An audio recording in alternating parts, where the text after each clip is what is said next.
starts right now. A shopping center just off 410 in Blanco under the microscope tonight after a deadly shooting there this weekend. We run the crime numbers for the area and look at if problems are getting worse at Park North.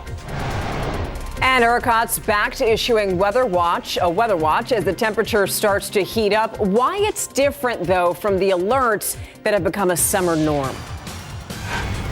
Tonight, so many questions after two people were killed in a parking lot shooting over the weekend. It happened at the Park North Shopping Center. And as police try to piece together what happened, the night team's John Paul Barajas looked into whether that area has been a trouble spot for crime. In the early hours of Sunday morning, police and homicide investigators swarmed the Park North Shopping Center after two men in their 20s were shot and killed. It's really scary. It makes me more afraid, just in general, to be out and about anywhere.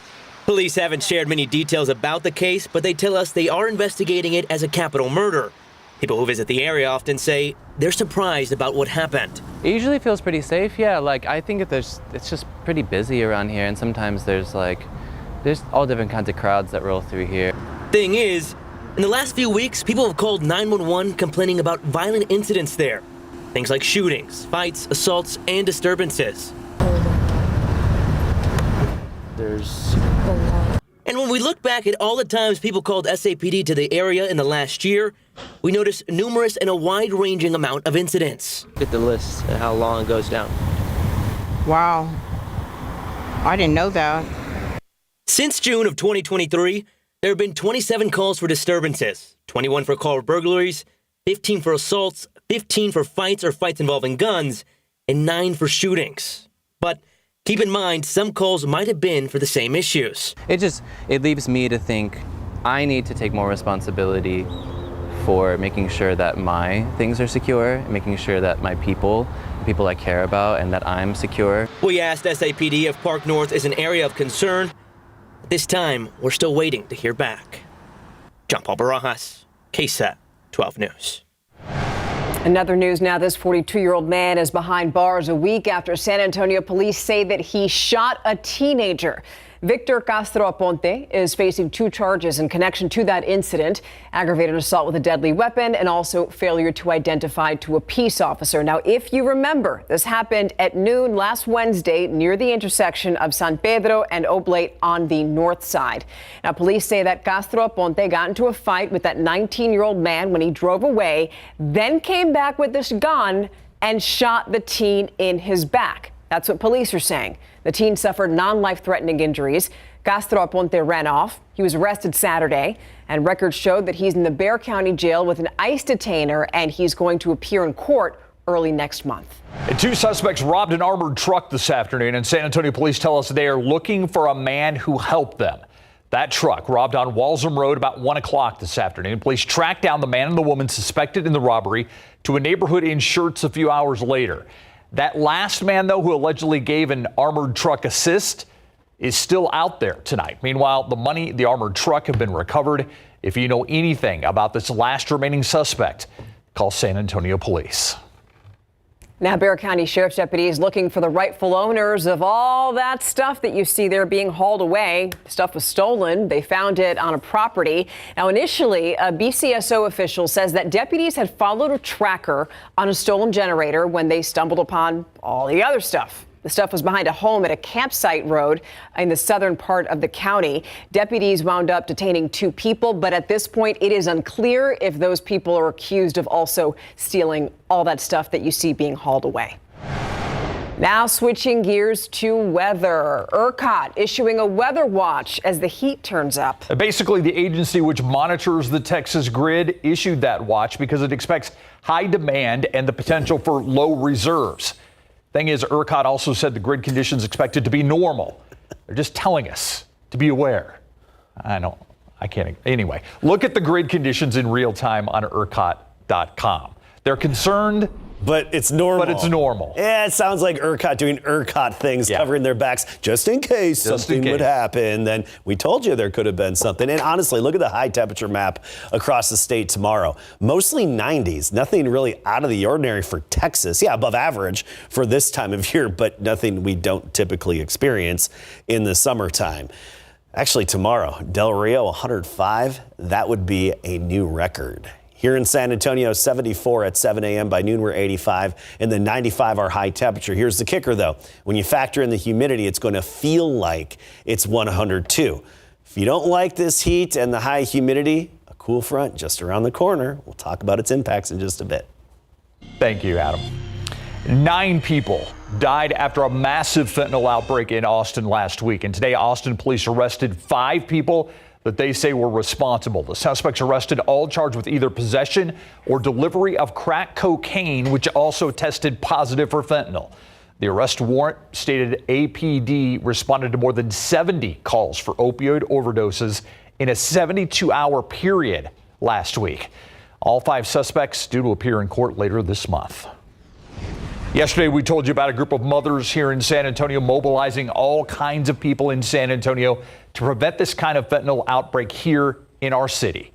Our Courtney Friedman spoke to a few of those angel moms and some of the leaders involved in making change. You can watch that story on our website, KSAT.com, right now. Just scan this QR code on your screen. Remember Roxanne Mathai? She's the former BCSO lieutenant that lost her job after she posted selfies outside of the U.S. Capitol during the January 6th riots. Well, fast forward to now, she just won a $395,000 settlement with the county. That comes nearly 18 months after she filed a federal lawsuit accusing the county and Sheriff Javier Salazar of violating her First Amendment rights. Now, Mathai, if you remembered, was fired for violating department rules. That includes conduct unbecoming of an officer and also failing to report crimes. We asked Sheriff Javier Salazar for a statement on the settlement, and he told us that he still stands by the department's actions. Day 13 of former President Donald Trump's hush money trial saw Stormy Daniels take the witness stand today. The adult film star told the courtroom she had a sexual encounter with the former president after meeting him at a celebrity golf outing that her studio had sponsored. Trump denies ever having an affair with Daniels, but she was paid $130,000 during the final weeks of Trump's 2016 presidential campaign to keep quiet about the encounter a decade before. Trump's legal team pushed for a mistrial during that testimony today, arguing it went too far, but that motion was denied. Believe it or not, it's actually been 7 months of war in Gaza between Hamas militants and Israel. President Biden reminded his audience at a Holocaust remembrance ceremony today that it was Hamas that, quote, unleashed this terror and brutalized innocent Israelis back in October. The president also says that anti-Semitism has surged in the aftermath of that initial attack, including on college campuses, a number of which have been in the spotlight for weeks now as some campus protests have actually turned violent. The speech today comes at a critical point in this war. The hope of a ceasefire deal between Israel and Hamas is fading after a potential deal fell through yesterday. But families of Israelis who are still being held hostage by Hamas, they're holding on to hope. To Netanyahu and the government of Israel, we clearly say from this stage, if the only way to get the hostages back is by providing an Israeli guarantee to end this war, then end this war.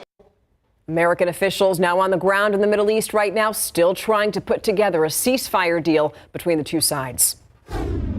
And now for a look at some of today's big headlines in your Nightbeat News Flash. The parent company of the popular social media app TikTok now pushing back against a U.S. law that would ban the app right here in the United States. ByteDance is calling it unconstitutional and filed a petition saying that the law would block free speech and prevent users from accessing lawful information.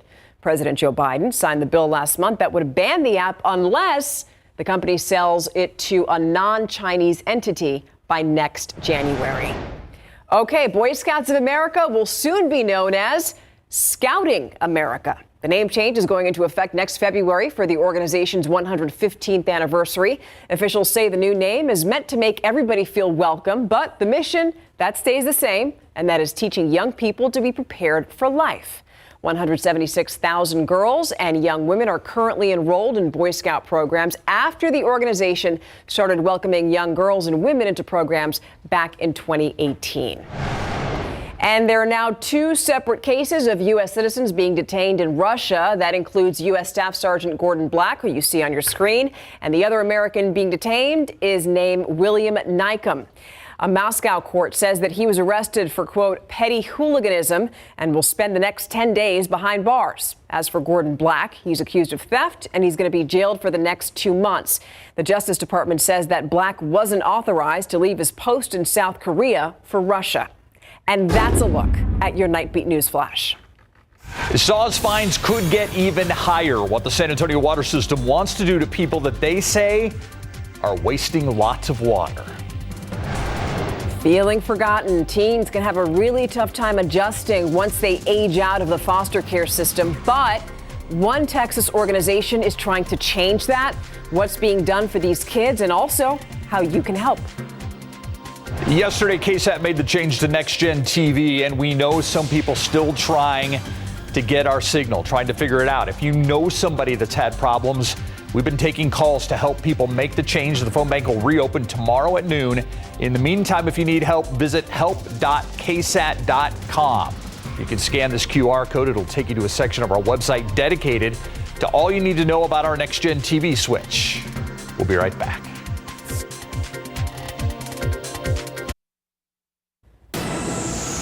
Just taking a moment now to remind you to get your tickets now for our first ever Texas Eats Food Festival. It is this Saturday, May 11th at Smoke Barbecue.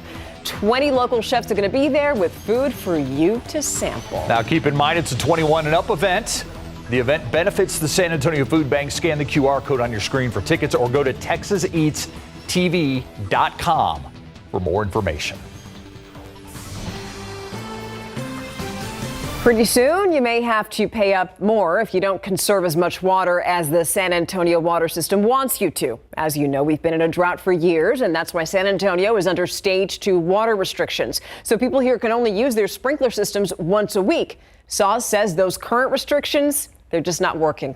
So it's thinking about increasing penalties for people who keep violating the drought restrictions. And it may tell everybody to pull back to watering to just twice a month.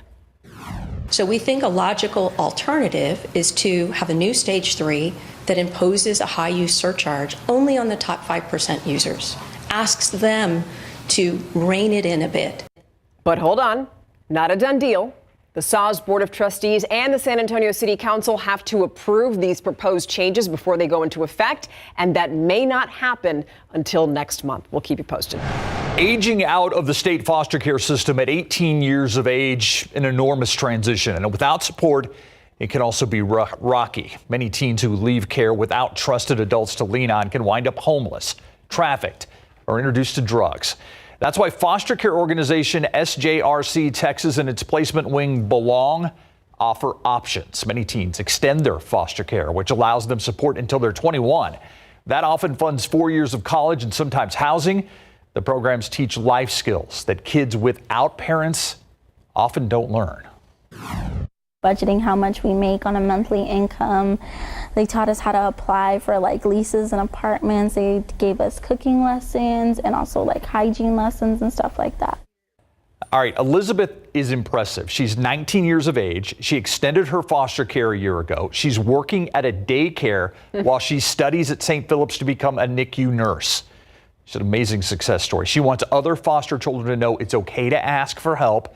They are not a burden, and they can achieve great things. Great message there. We're rooting for her. Absolutely. Yeah. Now, if you're interested in fostering to adopt or you just want to ask questions about it, May 14th, we're going to be holding a phone bank with SJRC Texas and Belong. That phone bank will be from noon until 7 p.m. Okay, now we're going to take a live look outside. We're friends. It is 81 degrees. I haven't stepped out for a few hours tonight purposely. I just don't want to feel that mugginess. All right, it's hot talk to us. Yeah, but talk to us about the next few days, and then we'll get a cold front. Yes, we have some relief. If you don't like this very high humidity and the even hotter temperatures the next couple of days, just wait. Friday on into the weekend, you'll feel some big changes. But tomorrow, we're going to be well into the 90s, even triple digits along the Rio Grande. A cold front hits late Thursday, and that's going to cause cooler, less humid air to move in for Friday and even into part of the weekend. So let's take a look at our high temperature trend going forward. We talked about this earlier, 95 tomorrow afternoon. So we're going to be feeling the heat, but when you factor in the humidity, it's going to feel like it's closer to 102 when you factor in that humidity. Then we see the temperatures fall off. 84 for the high temperature as we get into Friday and near 80 on into the upcoming weekend. So there's definitely that drop off, and it's pretty significant. I mean, the cold front taking you from 95 down to 80, so a big 15-degree temperature drop in the afternoon highs and dropping us below average for a change. So a little bit of patchy fog in the morning tomorrow, 74 at 7 a.m. Then we'll start to clear out a little bit earlier than what we've had the past few days. 85 at noon, partly cloudy, and then 95 at 4 p.m., but feeling like 102. Actual air temperatures in the triple digits west of town. Uvalde 101, Carrizo Springs 104, Laredo up to 107, and Del Rio 105. That would be a new record for the day by 2 degrees, should it verify. New Braunfels 96, 97, Elmendorf, and even Lackland area at 97. Morning temperatures will take a bit of a hit as well with this cool front. We're talking mid-70s again tomorrow and Thursday mornings, but then down to near 60 on Saturday morning, which is below average for this time of year. So above average temperatures, dipping briefly back below average as we get on into the end of the work week and start of the weekend. It's that mugginess. This is what we're talking about. Yeah, 81 degrees, but dew point of 74. It is oppressively humid outside. Very, very, very sticky air that we have in place. This will be changing, though, as that cold front moves in. We'll have a brief break in the humidity Friday and Saturday. Pleasant dew points in the 50s. Now, the humidity will return a bit on Mother's Day Sunday, but it's not going to be oppressive. That's the key. It's not going to return to what it's been like. Here's a big picture. Quiet across the Lone Star State. Bit of action in the northern tier of the country. A big swirling system up there that stretches into the Great Lakes. That was the severe weather zone today. Indiana on into Ohio and even clipping parts of Kentucky. You look at the overall precipitation potential, generally speaking, over the next 7 days. And notice we're right on the little edge of it here. And I think that's mostly going to be Thursday, which is a lot of the rain here in East Texas. But then again, as we get into the weekend, a little bit of overrunning and a few showers or brief storms. But we're only looking at a 20 to 30% chance. 20% Thursday and Saturday, 30% on Sunday for Mother's Day.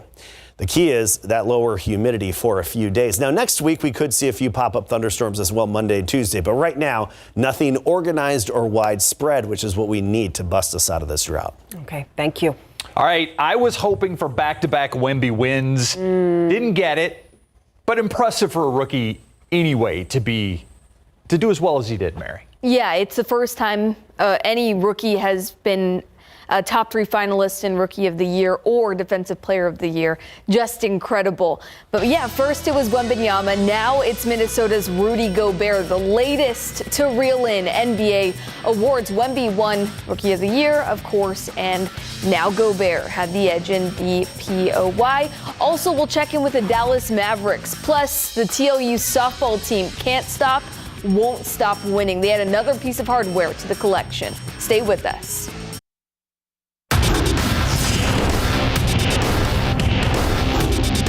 The competitiveness in this district is extremely high. We have some of the best teams in our district. We're going against Judson, Clemens, Still. There's a lot of tough competition, so it prepares you for college a lot.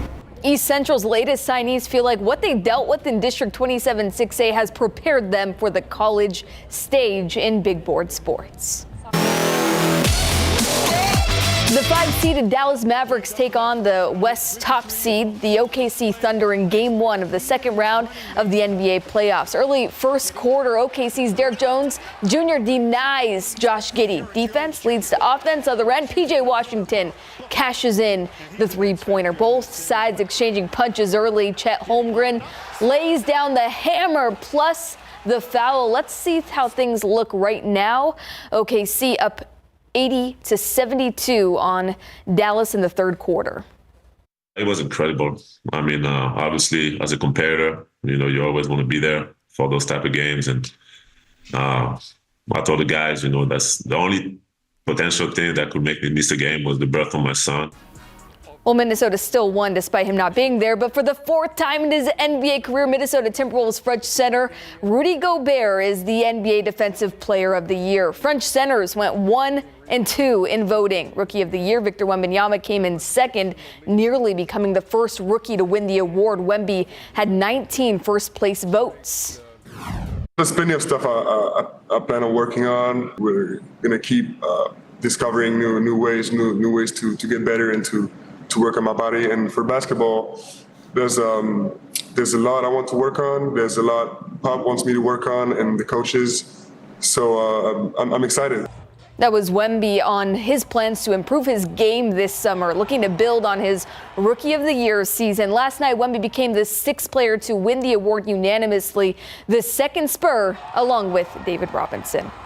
The Texas Lutheran softball team was crowned champions of the Southern Collegiate Athletic Conference for the 9th time in 10 seasons. It's the 19th conference title in the Bulldogs program history. TLU clinched the hardware on Monday night when they handed Trinity a 6-1 loss for the series sweep. The Bulldogs are a gritty group this season. Their sophomore Kaylee Clark broke the Division III record for stolen bases, and as a team, they're 4 short of breaking their own stolen bases record of 231. TLU awaits next Monday's D3 selection show for their first round NCAA tournament fates. All right, after the break, the Rangers have a field day in Oakland and an exciting signing day at East Central High School. The Texas Rangers looking to extend a 3-game winning streak in Oakland this afternoon. Marcus Semien leads off the game with a solo shot on the very first pitch. Semien had 4 hits and 5 RBI. Rangers pounding it on. Top of the second, Jonah Heim connects for a 2-run single. Texas up 8-0 after that. Heim went 4 for 4 at the plate. Texas scored 10 runs in the top of the second, by the way, and the Rangers beat the A's 15-8. They've outscored opponents 37-16 on their now 4-game winning streak. Houston struggled against Alex Verdugo and the New York Yankees today. Even with Justin Verlander on the bump, Astros fell 10-3, now 12-23 on the season. Game 2 is tomorrow at 6:05. East Central High School was home to a memorable signing day this morning. 4 student athletes put ink to paper, making their college futures official. 1 basketball standout, 2 soccer stars, an exemplary cheerleader will represent the Hornets at the next level. And no one in this group is taking this moment or opportunity for granted. It's really exciting. I've been dreaming about this day since the first day I came to high school. College is something that I've always been very set on and that I want to go. I want to continue to further my education. It's really exciting. My family, we haven't really had this before, so it's something new and something to experience with everybody. I wasn't thinking about going to play soccer in college, but I guess the passion and God sent the opportunity for me and I took it. Love that. All right, hockey fans, Dallas is up 3-2 after 2 on Colorado. Just quick update. I like to see all the smiles on those athletes. Oh, yeah. As they make their Loving commitments. it. They deserve everything. Have to be super excited, too. A lot of them first generation college students as well. Awesome. Thank you. Thanks, Mary. We'll be right back. Mother's Day. Just a few days away, but it's never too early to start celebrating Mom. That goes for us here at KSAT as well. Yeah, we want to see your Mother's Day pictures. You can send them in to us to KSAT Connect right now. We also have an article on how you can do that on our website, or you can scan that QR code to go straight to that article. And I've been seeing a few of them just start popping up here on KSAT Connect, so it's good to see that. We'll be sharing them in the days ahead. Little cool front moving in late Thursday. 20% chance of storms along that. More importantly, lower humidity and noticeably cooler temperatures. I mean, even a little below average by Saturday. So some changes coming. All right. Well, thank you so much for joining us and staying up with us tonight. Have a great night. We'll see you tomorrow. Good night. Good night.